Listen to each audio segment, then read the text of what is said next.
네, 안녕하세요. 네, HTML 캔버스 어디까지 써봤니 주제로 발표를 하겠습니다. 네, 제목을 조금, 뭐랄까, 인기 끌어보려고 어그로 있게 써놨는데, 그렇게 굉장한 내용은 아니고요. 저는 이 루닛이라는 의료 인공지능 스타트업에서 프론트엔드를 맡고 있습니다. 네, 저희가 인공지능 스타트업이다 보니까 프론트엔드 뭐 하냐 많이들 궁금해 하시는데, 기본적으로 저희 제품에는 프론트엔드가 없지만, 그 제품을 만들기 위해서는 아무래도 인공지능이 학습할 데이터를 수집을 하고 또 그 데이터를 이제 검증하고 그다음에 인공지능이 결과를 내놓으면 그 결과도 눈으로 보면서 검증을 해야 되기 때문에 그런 관련된 툴들을 저희 프론트엔드 팀에서 만들고 있어요.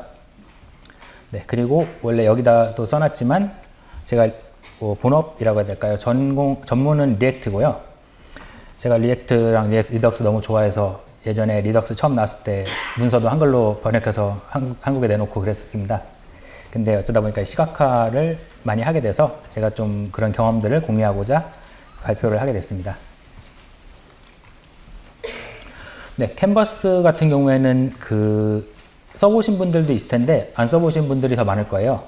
캔버스는 기본적으로 이 웹에서 보통 하던 그 DOM 다루는 것들과 달리 이 2D 그래픽들을 다루기 위해서 전문적으로 있는 API고요. 그 캔버스 말 그대로 그 하얀 도화지 같은 영역에다가 이제 마음대로 비트맵을 그릴 수 있는 거예요. 도형을 그리기도 하고 텍스트를 쓰기도 하고 아니면 그 이미지를 다른 데서 불러와서 그 위에 그릴 수도 있고요. 그리고 스펙상 동영상도 가능합니다. 네, 그리고 SVG랑 같이 이 캔버스 둘 중에 하나를 보통 선택을 해서 이 시각화를 하시게 돼요.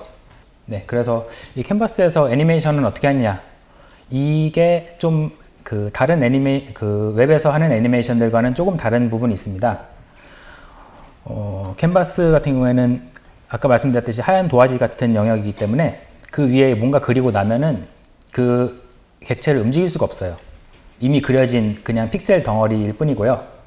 그래서 그걸 움직이기 위해서는 각 프레임마다 매번 새로 그려줍니다. 먼저 딱 프레임 시작했을 때 이 지난 프레임 이후로 몇 밀리세컨드가 지났는가 확인을 한 다음에 그러면 그 사이에 얼마나 움직였을까 계산을 하는 거죠. 이제 그러고 나면은 전체 화면을 다 지웁니다. 지우고 나서 새로 움직인 위치를 그려요. 이렇게 하지 않으면 그냥 원래 있던 영역에다 덧그리기 때문에 그 잔상이라고 그러죠. 이전에 했던 게 그대로 남습니다. 그래서 기본적으로 다 지우고 새로 그려야 된다라는 게 아무래도 SVG나 아니면 다른 CSS 애니메이션 하시는 거랑은 다른 점이고요.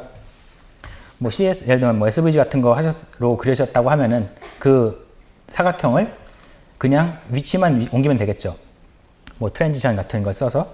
근데 캔버스는 그러지 않고 전체 지우고, 이 클리어 렉트가 네모 영역을 지우는 건데 지금은 전체를 지웠어요. 전체 지우고 그다음에 필렉트라는 네모를 그리는 메서드를 써서 새로운 위치에 네모를 그려준 거예요. 일단 이번 프레임 다 그렸으니까 다음 프레임 그릴 때까지 대기를 합니다. 이 리퀘스트 애니메이션 프레임 이 메서드를 이용해서 다음 프레임 그릴 때 다시 불러줘 라고 말을 하는 거죠. 네, 그래서 이 리퀘스트 애니메이션 프레임이 약간 가장 기초입니다. 옛날에 이 API가 없을 때는 set 인터벌로 해서 0.16초에 한 번씩 계속 리프레시 그리는 함수를 호출해 줬어요. 근데 이 API 같은 경우에는 브라우저에서 다음 프레임을 그리기 전에 내가 지정한 콜백을 실행을 해줍니다. 그럼 이제 내가 그 새로운 프레임을 그리고 나서 또 다음 이 프레임 때 또 다시 그리고 이런 식으로 약간 재기 비슷하게, 실제로 재기는 아닌데요. 재기 비슷하게 자기 자신을 리퀘스트 애니메이션 프레임으로 또 호출해주면은 무한 반복이 되면서 매 프레임마다 한 장씩 애니메이션을 그려주는 거예요. 이게 재기는 아니라고 말씀드렸는데 리퀘스트 애니메이션 프레임한테 나 자신을 호출해 달라라고 요청을 하는 거기 때문에 요 위에 잠깐 보시면은 네, 자기 자신을 호출해 달라고 요청을 하는 거기 때문에 실제로 이게 스택이 쌓이진 않고요. 그래서 따로 이 스택이 터진다거나 그런 문제는 없고요. 네, 그리고 이제 인수로 콜백에다가 지금 현재 시간 타임스탬프를 넣어줘요. 이게 밀리세컨드 단위이기 때문에 이걸 이용하면은 지난번 그렸을 때랑 요번에 새로 그릴 때랑 얼마나 시간 차이가 나는지를 확인할 수가 있습니다. 그래서 이제 이게 기본적으로 60프레임이라고 하면은 0.16초가 지났겠지만 실제로 이 애니메이션을 짜보시면은 그렇지가 않아요. 컴퓨터 버벅대면은 다음 프레임이 늦어지기 때문에 뭐 이게 30ms가 지날 수 있고 심하면 뭐 200ms 지나갈 수도 있고 이러면 아마 사용자가 버벅댄다 느끼겠죠.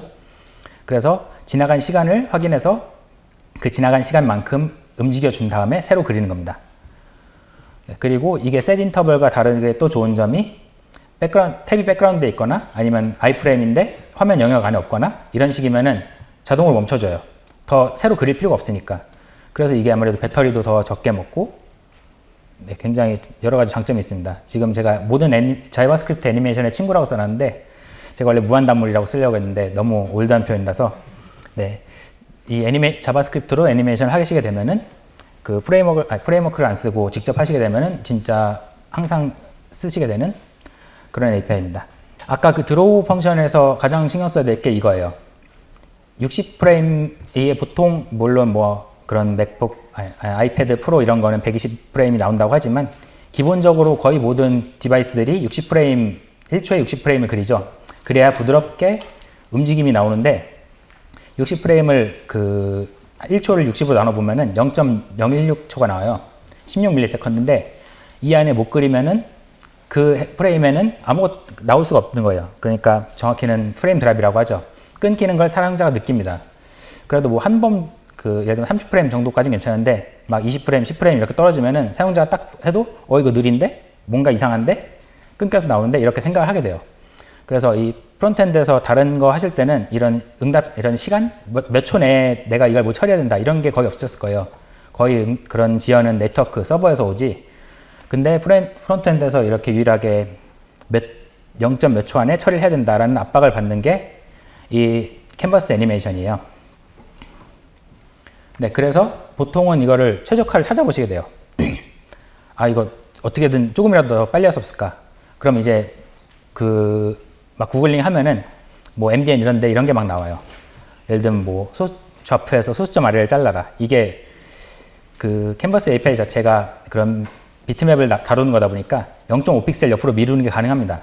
0.5픽셀 옆으로 움직이면 그 0.5픽셀만큼을 흐릿하게 표시를 해줘요. 서브픽셀 렌더링이라고 하죠. 근데 그거를 하는데도 이 비용이 들기 때문에 그런 거를 피해주면 빠르다. 그리고 뭐 예를 들면 텍스트 같은 걸 렌더링 하는 거는 더 느리다. 아무래도 네모 그리는 것보다는 텍스트 그리는 거 복잡하니까. 그리고 섀도우도 느리다. 뭐 알파를 안 쓰면 빠르다. 뭐 이런 것들 막 있는데요.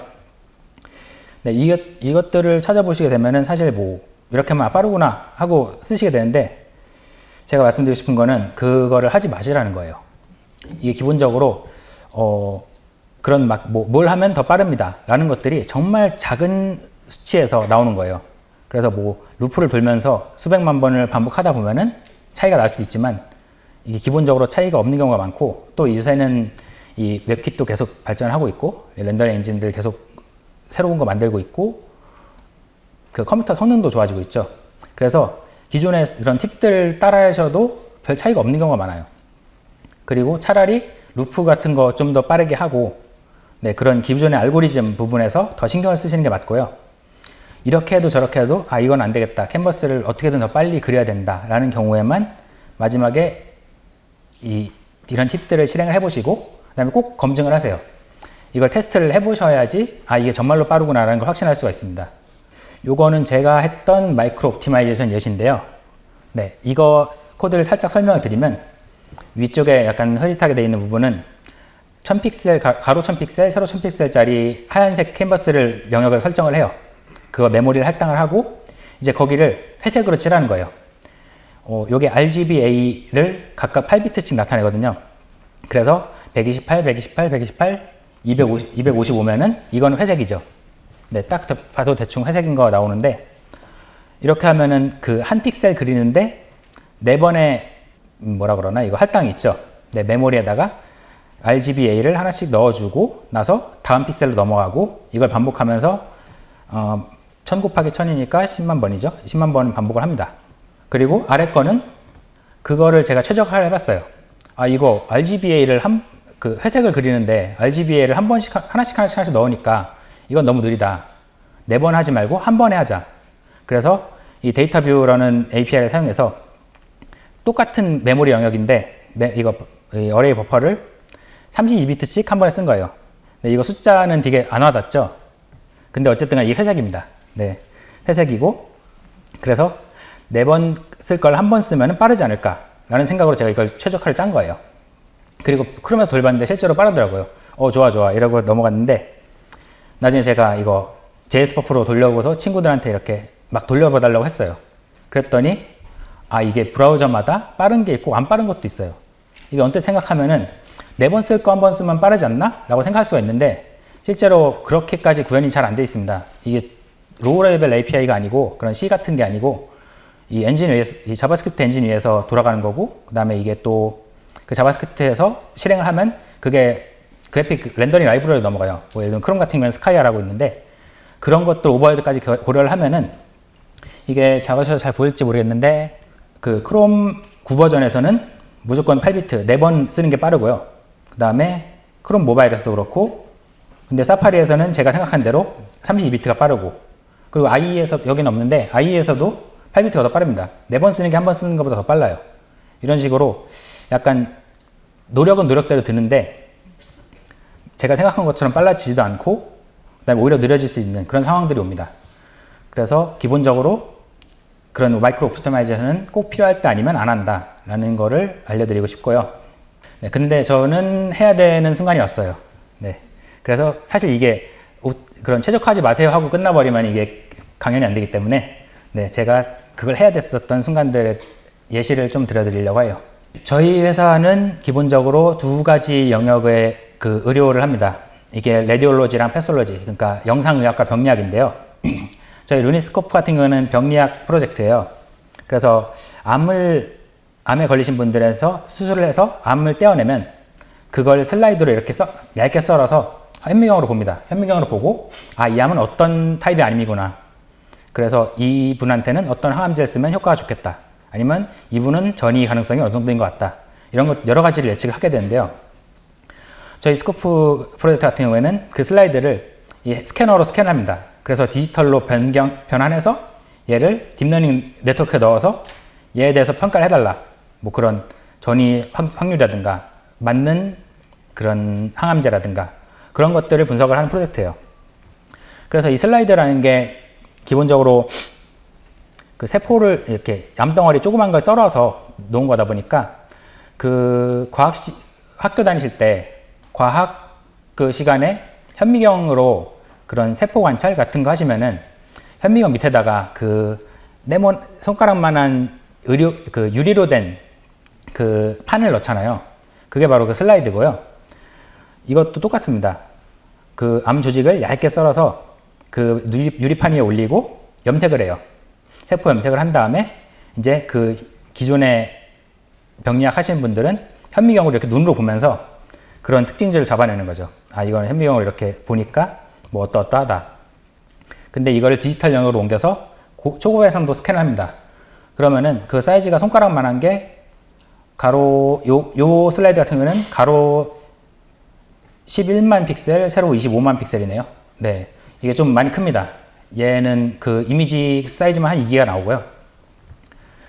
그럼 이제 저희 엔진에서 이걸 분석을 해요. 그래서 어느 영역이 뭐 암세포다, 어느 영역이 뭐 기질이다, 아니면 어느 영역은 정상세포다, 어느 영역은 백그라운드다, 신경 쓸 필요 없다, 이런 것들이 다 나옵니다. 그럼 이제 그거를 16 곱하기 16 해상도로 서버에서 프론트엔드에 전달해요. 그럼 이제 저는 그걸 그려야 되는 거예요. 근데 이게 워낙 크니까 여기 위에 16 곱하기 16을 그리면 대충 1억 700만 개가 나옵니다. 루프 1억 700만 개를 돌리면서 하나씩 그려야 되는 거예요. 이거는 뭐 연속으로 여러 개 그리고 이런 꼼수도 없습니다. 얘가 세포라는 게 어떻게 분포가 될지 모르기 때문에 그냥 하나하나 그려야 되고, 그리고 이제 여기 보시면 그 하얀 점 같은 거 찍혀 있죠. 이 왼쪽이 줌아웃해서 전체 영역을 본 거고요. 오른쪽이 대충 1:1 비율이라고 보시면 됩니다. 현미경으로 치면 800배 배율이고요. 이제 여기서 이 연두색이래. 하늘색 점이 찍혀 있는데, 이 점이 그 저희 엔진에서 확인한 여기가 면역세포인 것 같다라는 예측이에요. 이게 또 10만 개가 있습니다. 요걸 다 프롬프트에서 그려야 된대요. 제가 처음에 받았을 때 데이터가 350MB였거든요. 그래서 다운받아가지고 제이슨이라서 다운받아가지고 json.pars에 넣었어요. 그랬더니 크롬 브라우저 뻗어가지고 더 이상 진행이 안 되더라고요. 네, 그런 프로젝트였는데 그걸 이제 시각화를 한 다음에 문제는 이게 어떤 분석 결과를 보는 툴이다 보니까 사용자가 이거를 가지고 자유롭게 확대하고 움직여가면서 이 분석 결과를 확인을 해야 돼요. 이렇게 확대를 해서 어떤 영역에 그 면역세포가 많은지 보기도 하고 축소를 해서 전체 이런 이 색깔들이 어떻게 분포가 되는지도 보기를 하고 근데 이게 또 60프레임이 안 나오면은 솔직히 프론트엔드 가오가 안 살잖아요. 제가 그래서 목표를 정한 게 이거 무조건 60프레임 만든다 였습니다. 네, 그래서 처음에 했던 게 이 최대한 로딩 타임에 모든 걸 다 하고 그리는 걸 최대한 빠르게 하자. 네, 그래서 아까 말씀드렸듯이 1억 700만 번인데 이게 컴퓨터가 요새 성능이 많이 좋지만 브라우저도 성능이 많이 좋지만 1억 700만 번 그리는 거는 절대로 한 프레임 내에 안 되겠죠. 그래서 아예 로딩 애니메이션 띄우고 전체 영역을 다 미리 점을 찍어 놓는 거예요. 그리고 나서 이제 그걸 메모리에다가 킵을 해 놓습니다. 그러면 그 과정을 제가 처음에 50초였는데 그나마 진짜 꾸역꾸역 최적화를 해서 3초 걸려요. 이러면은 그 한 프레임 내에 그릴 수는 없지만 여전히 일단 그려놓고 사용자한테 3초만 기다리세요. 이거는 어렵지 않죠. 그런 다음에 이제 사용자가 나는 이거랑 이거랑 볼 거야. 선택을 하면은 걔네를 합해서 이 매 프레임마다 드로우 이미지로 복사해서 그려놓기만 하는 거예요. 그럼 이거는 10ms 이내에 끝냅니다. 이러면은 끊기지가 않겠죠. 그래서 코드를 잠깐 보시면은 이게 루프를 돌면서 네, 대충 시각화해주는 코드라고 써있는데 이게 좀 복잡하다 보니까 제가 요약을 했고 기본적으로는 전체 픽셀 영역에 대해서 한 픽셀씩 그려주는 거예요. 이 점을 하나씩 찍으면서 이 영역은 뭐 암이다, 이 영역은 아니다 이런 것들 찍어주고 나서 캔버스에다가 다시 넣습니다. 메모리에 쓴 거를. 그리고 나서 이거를 이미지로 뽑았어요.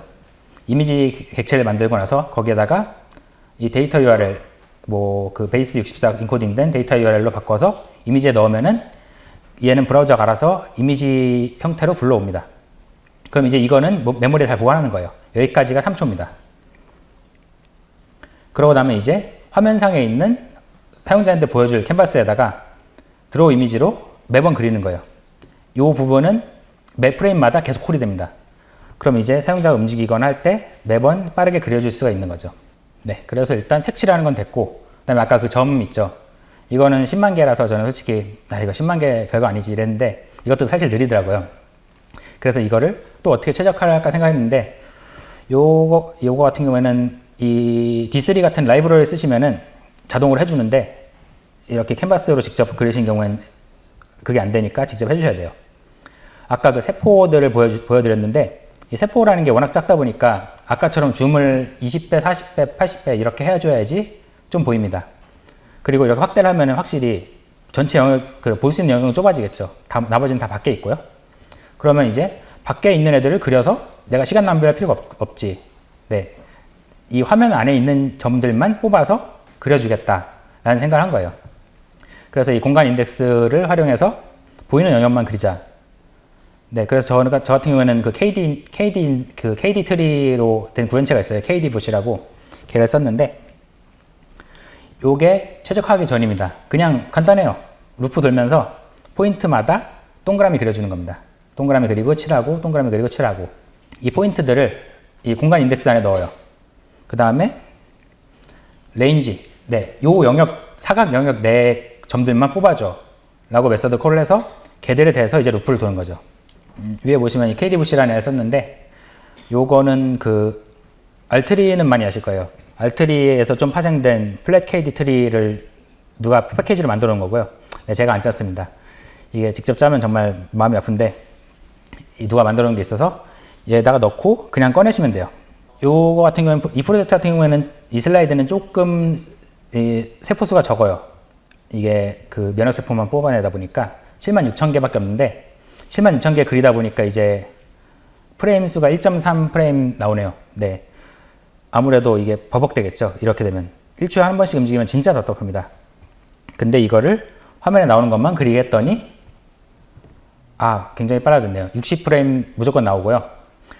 아무래도 이 화면 내에 있는 게 지금 470개인데 470개씩 그리는 거는 뭐 요새 컴퓨터로는 굉장히 쉬운 일이죠. 이게 실제로 그 시간을 찍어보면은 1ms 이내로 나오는데 프로파일링 하실 때 살짝 고려하실 점은 1ms는 기본적으로 정확한 값이 아니기 때문에 거의 무시하셔야 되고 일부러 무릎을 더 돌려서 1초에 몇 번 그리는가 확인하셔야 됩니다. 이게 그 퍼포먼스 나우를 찍어보면은 마이크로 세컨드까지 나와요. 그러니까 0.0011ms까지 나오는데 옛날엔 이걸 믿고 쓸 수가 있었거든요.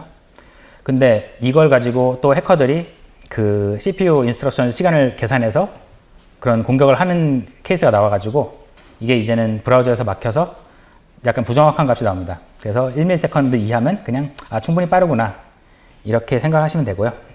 네, 이렇게까지 했는데도 솔직히 좀 부족한 게 있으면 이제는 그 다른 브라우저 버리고 크롬으로 가야 됩니다. 저희는 그래도 이게 저희 내부에서만 쓰는 툴이다 보니까 크롬만 써주세요 라고 부탁할 수가 있었어요. 그래서 크롬만 쓰는 테크닉들을 조금 설명해 드릴게요. 네, 아까 미리 그려놓은 다음에 걔를 이렇게 맵프레임 옮겼잖아요. 그 드로우 이미지라는 애를 이용해서 이미지 그리는 걸로 옮겼는데 이걸로 그 약간 그림 같은 건 다 옮길 수 있어요. 뭐 이미지, CSS 이미지, HTML 이미지, 뭐 SVG, 뭐 비디오, 비디오도 되고 다른 캔버스에서 캔버스로 옮기는 것도 되는데 이 이미지 비트맵이라는 애가 최신 API이고 얘는 굉장히 빠르게 옮길 수가 있습니다. 얘는 사실상 그냥 화면에 그릴 영역들을 메모리로 떼어가지고 다른 처리 없이 보관해 놓은 거예요.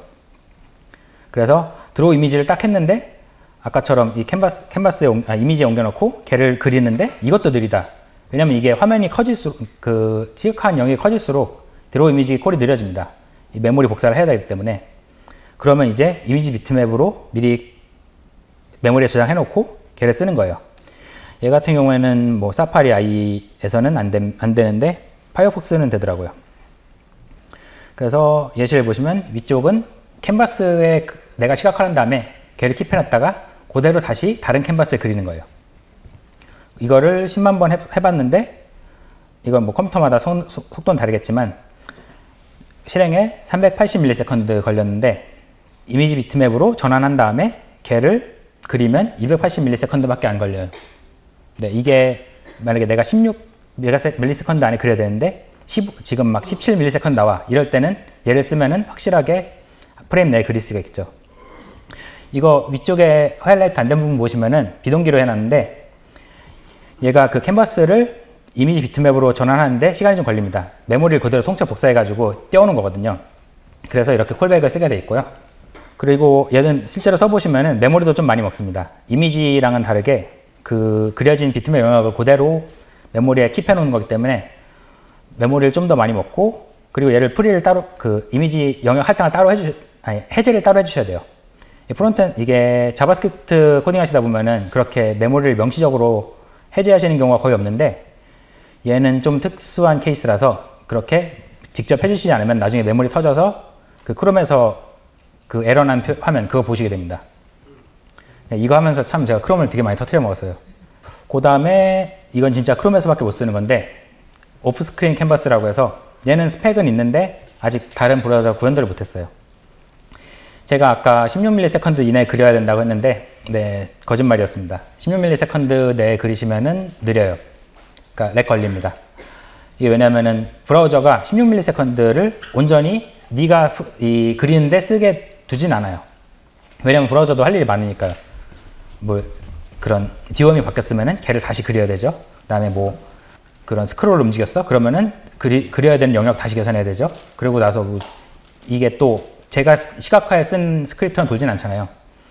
클릭했을 때 이벤트 핸들러도 있고 뭐 그런 것들 다 있어서 실제로 쓰실 수 있는 거는 보통 안전하게는 10에서 13ms 정도고요. 그리고 또 다른 문제점이 이 시간 동안 내가 이 스크립트를 돌려서 시각화를 해서 메인 스레드를 차지해버리면 다른 것들 아무것도 못해요.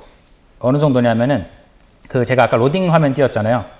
그 로딩 화면 띄우고 3초 동안 기다리시면 이제 시각화가 준비가 된다라고 했는데 그거 하는 동안 메인 스레드를 잡으니까 로딩 애니메이션이 안 떠요. 이거 CSS 애니메이션이었는데 그런 로딩 화면 있잖아요. 돌아가는 거. 걔가 멈춰요.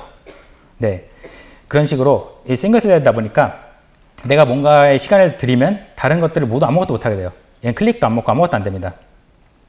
네. 그래서 이 나온 게 오프스크린 캔버스. 다른 스레드에서도 캔버스를 쓸 수 있게 하자라는 컨셉이고요. 그래서 네. 이거는 직접 이런 컨스트럭터로 만들 수도 있지만 기존에 있던 캔버스에다가 미러링을 해서 그 캔버스에 한 쌍이 되는 오프스크린 캔버스를 만들고 걔를 이제 다른 스레드로 넘겨요. 그 다음에 그 스레드에서 막 그리면은 그게 그대로 메인 스레드에 있는 내가 화면에서 보고 있는 캔버스에 그려집니다. 이거는 실제로 그 메모리를 같이 쓰는 거예요. 하나의 메모리를 두 캔버스가 쓰는 거기 때문에 여기서 보시면 트랜스퍼 컨트롤이라고 되어 있잖아요. 네, 그 메모리에 대한 쓰기 권한을 아예 넘겨주는 거예요. 그래서 이거를 그 다른 스레드 넘긴 다음에 메인 스레드에 있는 캔버스에서 내가 뭐 그리려고 그러면 에러가 납니다. 네, 그리고 요거는 크롬 69 버전부터인데 뭐 69 요새는 거의 70 몇 버전, 지금 77이 최신인가요? 네, 쓰시기 때문에 그냥 최신 크롬 쓰시면 문제 없고요. 네, 요거는 예시를 또 보여드리면은 처음에 이 타겟이라는 이름의 캔버스에다가 제가 그릴 거예요, 화면에. 그러면 이제 얘를 아까 보여드렸던 트랜스퍼 컨트롤 투 오프스크린을 이용해서 오프스크린 캔버스를 하나 만들고 얘를 포스트 메시지로 웹워커에다 던집니다. 웹워커에서 이 다른 스레드에 던집니다. 이러면 이제 워커에서는 걔를 받아서 이제 적당한 데 할당을 한 다음에 아이고 한 줄이 이게 빠졌네요. 그 캔버스에다가 이제 그리는 거예요. 밑에 보면 드로우 이미지 있는데 그러면 이제 그리는 대로 곡쪽쪽 메인 스레드에 있는 그 내가 보고 있는 캔버스에 그려집니다. 요거 같은 경우에는 실제로 써 보시면은 진짜 좋아요. 일단 메인 스레드에서 하는 모든 작업들, 뭐 그런 애니메이션이라든가 사용자 클릭, 뭐 스크롤 이런 것들 전부 다 블로킹 없이 완벽하게 움직이고요. 근데 조금 머리가 아픈 거 있죠. 누가 지금 이 캔버스의 컨트롤을 가지고 있느냐, 이 메모리 영역에 누가 쓸 수 있느냐를 고민하셔야 되고, 그 다음에 조금 더, 그리고 이게 다른 스레드에서 시각할 수 있다는 게 좋아 보이기도 하지만 메인 스레드에 있던 그런 시각화에 쓸 데이터들을 그런 다른 스레드 넘기는 과정도 있어야 되거든요. 이러면 또 메모리 이걸 카피를 하면은 그게 또 로딩 타임이 걸립니다. 이게 아무래도 제가 아까 보여드렸던 그런 시각화 테크닉들을 쓸 정도면은 데이터 자체가 원본이 워낙 커요. 근데 얘를 또 다른 스레드로 복사를 하면은 그것도 오래 걸리기 때문에 이제 그러면 이제 또 쉐어드 메모리 버퍼 이런 거 막 쓰셔야 되고, 이러면 막 또 그러면 뭐 CPU 뭐 그런 보안 착전 때 못 쓴다 막 이런 경고 막 뜨고 막 난리 나는데, 여튼 일단 쓸 수만 있으면은 굉장히 좋고, 얘는 표준이기 때문에 아마 다른 브라우저들도 언젠가는 구현을 할 거예요. 제가 준비했던 발표는 여기까지고요.